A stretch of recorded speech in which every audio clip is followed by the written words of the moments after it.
This movie story is about Jake, who lives as the chief of the Omaticaya. He is delighted with his family, including Neytiri and the children. He said that apart from my own children, sons Medium and Loeke, and his daughter Tuck, I have also adopted 2 children.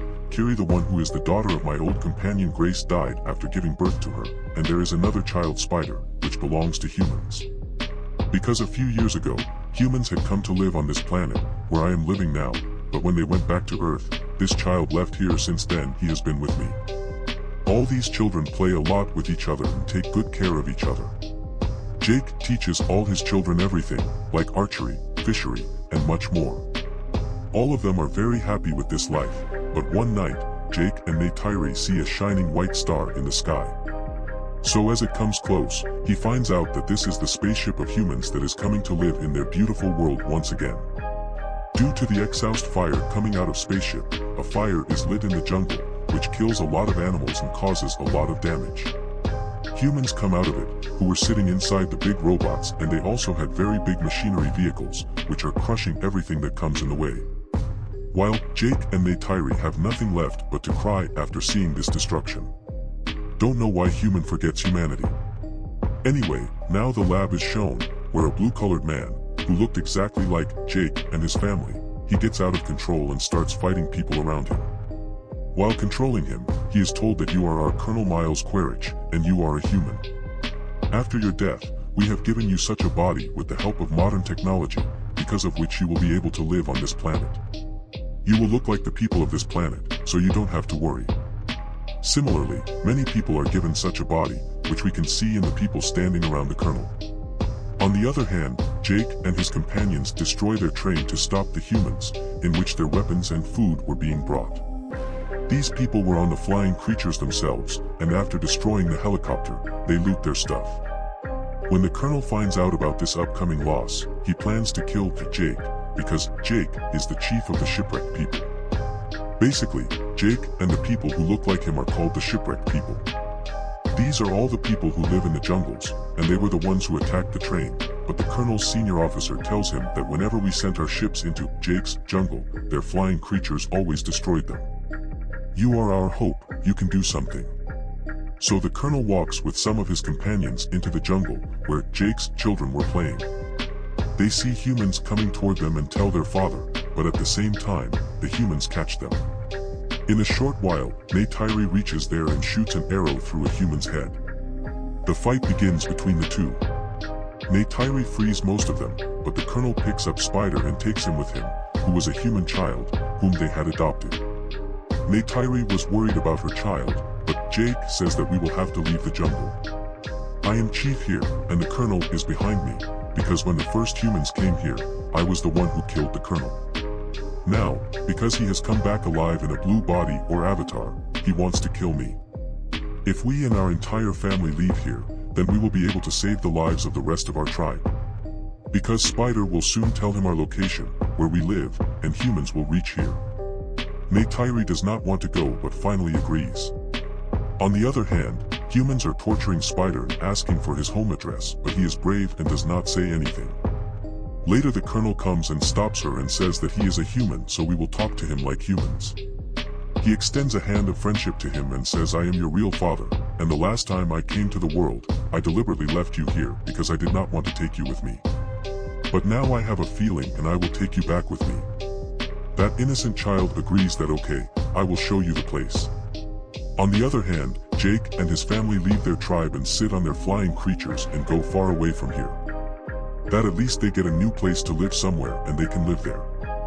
They retreat to the Metkayina Reef People clan at Pandora's eastern seaboard.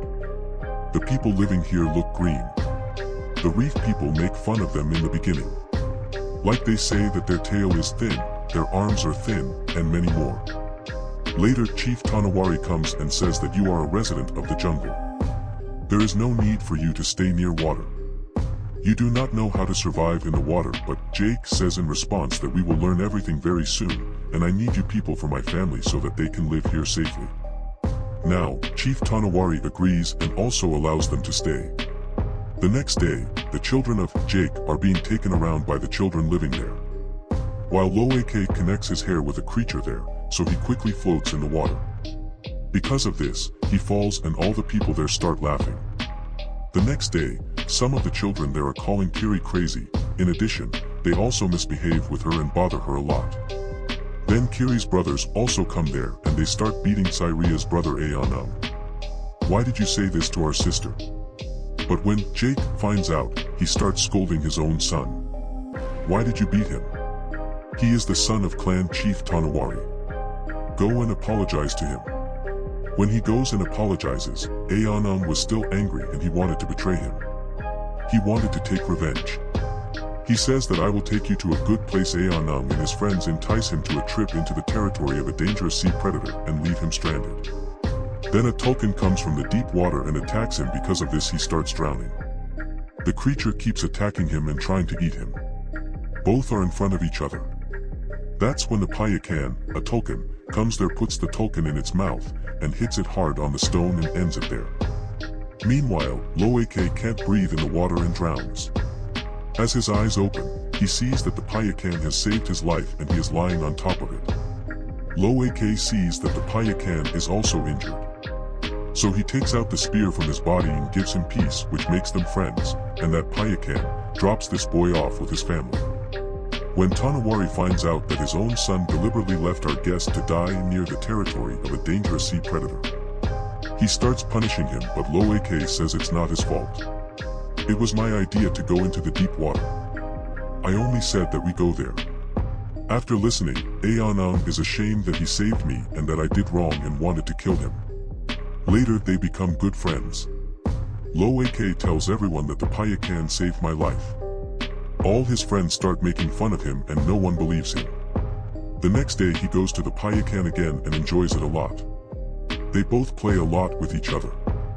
The colonel was still looking for Jake. That's when he gets information about where Jake can go with his family, but there was no exact information yet. That's why he had to look for more.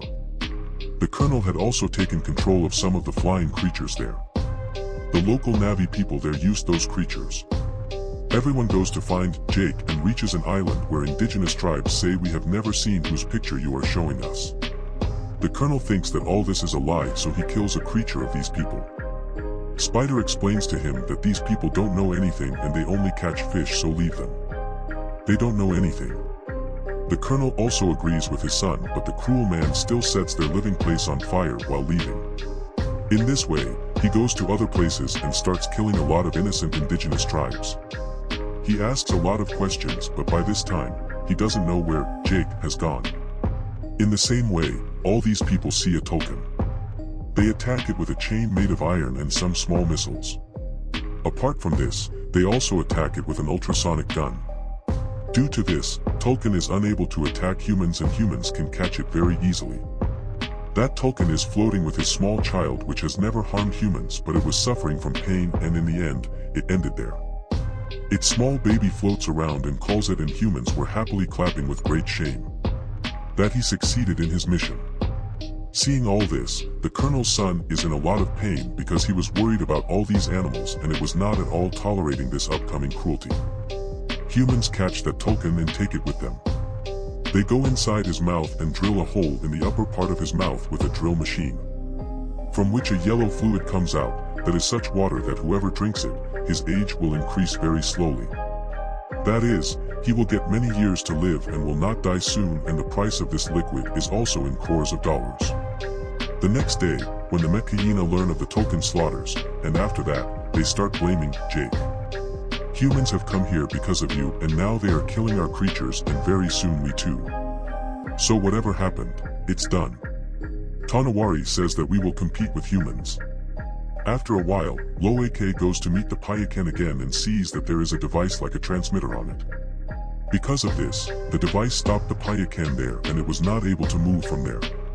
Because humans intend to kill more Tulkun to get that liquid, and this time it's the turn of Loake friend Payakan that is also very big in size, from which a lot of liquid they get.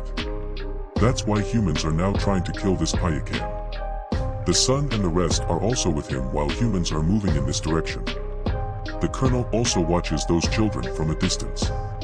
Jake and Tanawari find out that their children are in danger and they pick up their weapons and leave to save them. With great difficulty, the children remove the device from the big monster.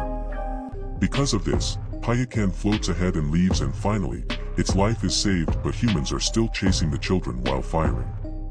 Here, Syria is about to die, so Loak holds her hand and turns towards him and saves her life, but in a little while, they put a big net on the children and bring them on his ship after catching them.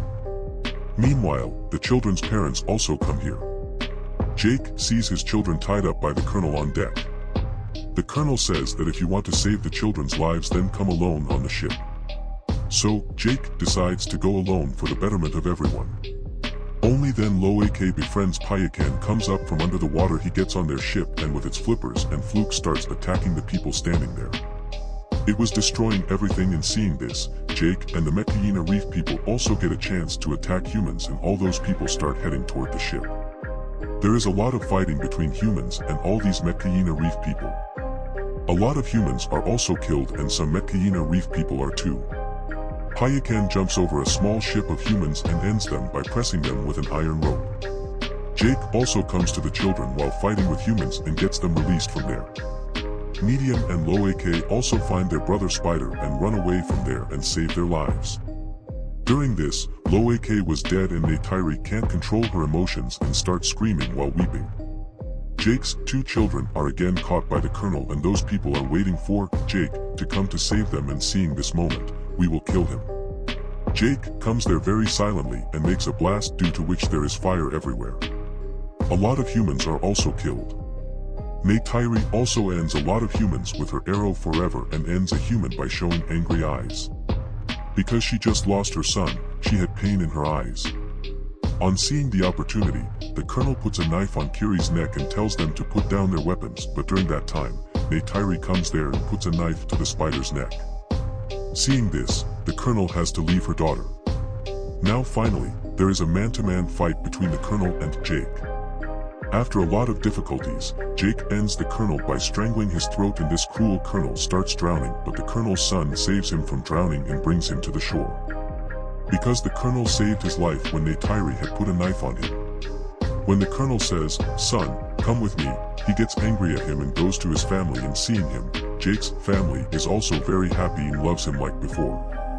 Then, Jake buries his dead son in the water, and at that time, he was remembering everything old, that my son is dead today, how did I pick him up in my hands when he was born? And today I am also burying him with my own hands. Here ends this film story.